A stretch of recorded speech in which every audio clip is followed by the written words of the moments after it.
It's 3 a.m. You've been lying in bed for 2 hours, staring at the ceiling, mentally replaying a conversation from 6 years ago.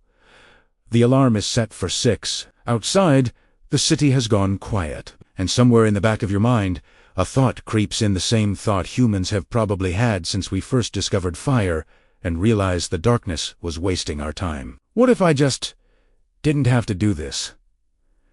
Not sleep less, not hack your sleep.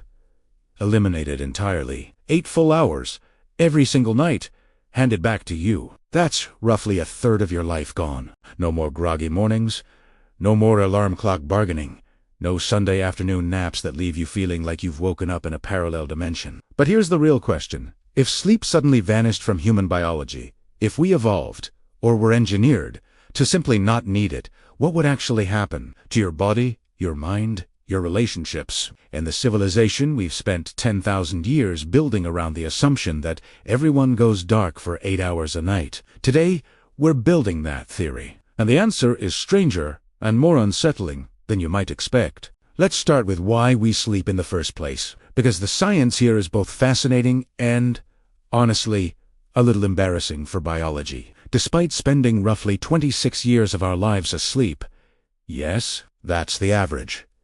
If you live to 80, researchers have spent decades struggling to pin down a single, definitive reason why. It's one of the most studied and least understood phenomena in neuroscience. What with Ono thanks, in large part, to work from Dr. Matthew Walker at UC Berkeley and the broader field of sleep medicine, is that sleep is doing a staggering amount of work. During slow-wave sleep, your brain essentially runs a maintenance cycle. The glymphatic system, a network of channels around your brain's blood vessels, flushes out toxic waste products, including amyloid beta plaques associated with Alzheimer's disease. A 2019 study published in Science found that even a single night of sleep deprivation caused a measurable increase in amyloid beta accumulation in the human brain. Meanwhile, your hippocampus, the brain's memory consolidation hub, is busy transferring short-term experiences into long-term storage. REM sleep, specifically, appears to be when emotional memories get processed and which is why a bad night's sleep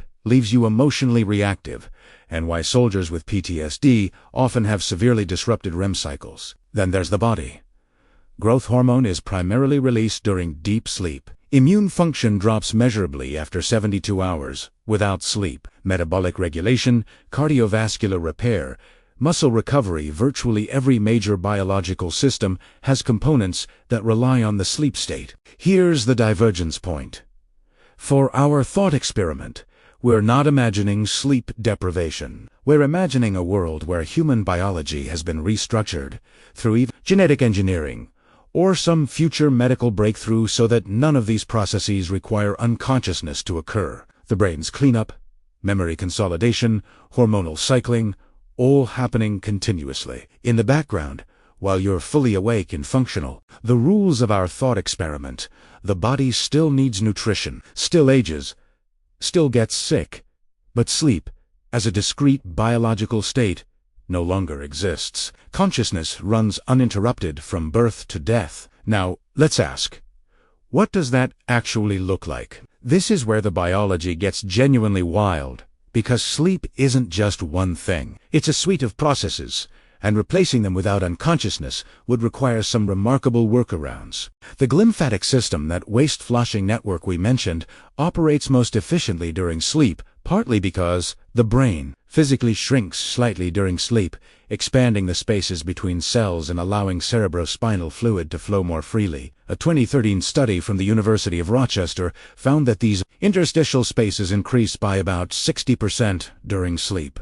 In a no-sleep biology, this system would have to work continuously at a lower intensity, or the brain's architecture would need to change, perhaps with larger baseline interstitial channels, or a more efficient active state clearing mechanism. Think of it like the difference between shutting down a factory for a deep clean once a day versus installing a self-cleaning assembly line that never stops. The technology is different, but the outcome, a brain free of toxic buildup, could theoretically be the same. Here's one of the trickier problems. Right now, your hippocampus acts as a temporary buffer during the day, recording experiences in a format that's quick but fragile. Sleep, Specifically, the slow oscillations of NREM sleep essentially transfers those files to long-term cortical storage. In a no-sleep human, this would likely require one of two things.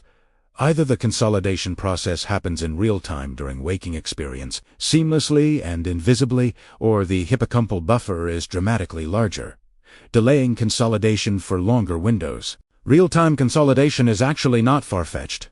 Some researchers believe that brief microsleep states, imperceptible mental pauses, already do some of this work in sleep-deprived individuals. Scale that up, make it efficient, and you have a brain that's essentially learning and archiving.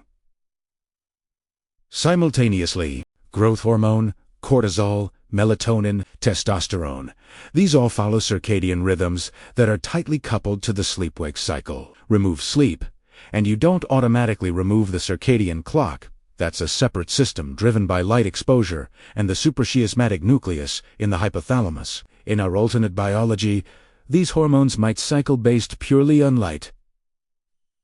A morning cortisol surge, an evening growth hormone release, without the sleep trigger. Or the body might shift to more continuous, lower-level hormonal maintenance rather than pulsed peaks. The physiological outcomes could be similar. The mechanisms would just be restructured. The point is this: there's no single sleep function that breaks the moment you remove unconsciousness. It's a collection of systems that happen to operate most efficiently in the off state.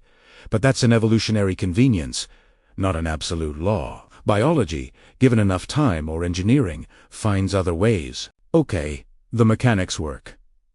The biology is sorted. You are now a sleepless human being, with 24 fully conscious hours per day.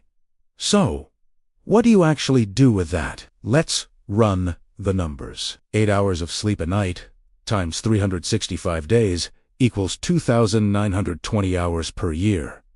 That's 121 full days, handed back to you. Every year, in a single lifetime, you'd reclaim roughly 32 additional years of waking time. That's not a metaphor. That's time you could spend learning, creating, building relationships, earning money, traveling, or in, let's be honest, watching television. The productivity implications alone would be civilization-altering. But we'll get there. First, let's think about the texture of daily life. Right now, 3 a.m. is a wasteland. A few delivery drivers, some hospital workers, the occasional insomniac doom-scrolling. In a sleepless world, 3 a.m. is just Tuesday afternoon. Restaurants, gyms, shops, offices, all operating around the clock. Not because of shift workers fighting their biology, but because everyone is simply awake. Your commute might be at 2 a.m. Date night could be at 4. Let's grab lunch might mean something completely different, when lunch could be at any of the 24 hours. The concept of business hours would dissolve. So would the concept of after hours. This sounds appealing until you realize, so would the concept of ever being unavailable. Your boss can reach you at 3 a.m. Your landlord can text at 5.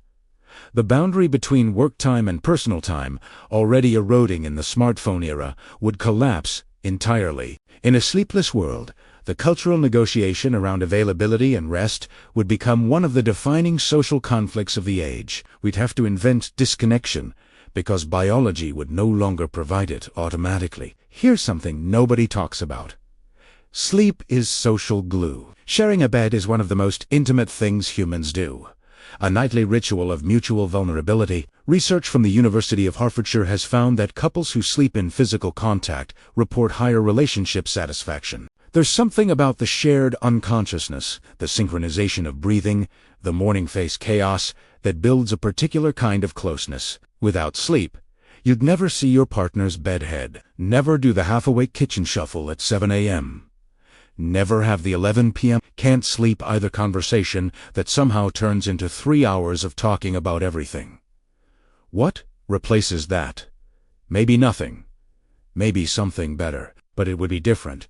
And the rituals humans build around togetherness would have to be consciously constructed rather than biologically scheduled. One genuinely underappreciated function of sleep is emotional regulation. REM sleep appears to strip the emotional charge from difficult memories. You experience the content without the full neurological weight of the original trauma. Matthew Walker describes it as overnight therapy. In a no-sleep world, with real-time processing replacing REM, emotional memory detoxing would have to happen differently. Perhaps continuously, perhaps less efficiently. It's entirely possible that sleepless humans would need more deliberate mental health maintenance, meditation, therapeutic practices, intentional reflection to compensate for what REM sleep handles automatically, which is either a burden or an opportunity, depending on how you look at it. Thum. Out. Now. Because when you add up all these individual changes, you get something staggering, a fundamental restructuring of human civilization. Sleep-related industries, mattresses, sleep aids, melatonin supplements, blackout curtains, alarm clocks, are a multi-hundred-billion-dollar global market. That entire sector vanishes. But in its place, the productivity unleashed by 32 extra years per person would be extraordinary. A surgeon who never tires, a researcher who can work a continuous 18-hour stretch without cognitive decline, a student who can genuinely study around the clock. The economic output per person would theoretically increase dramatically, but so would the competitive pressure. If everyone has 24 hours, the baseline for achievement shifts. An era where you could plausibly say, "I was tired" as an explanation ends. The expectation ratchets up. Whether that's liberation or a treadmill running faster is a matter of serious debate. Cities were built around the assumption that most people are inactive at night. Street lighting, zoning laws, residential versus commercial separation, noise ordinances. All of these reflect a world where human activity has a rhythm. Remove that rhythm, and cities would be redesigned from the ground up. Residential architecture changes to the bedroom, as a dedicated room, loses its primary purpose. Living spaces might shrink. Why are you okay 150 square feet to a room you spend 8 hours unconscious in?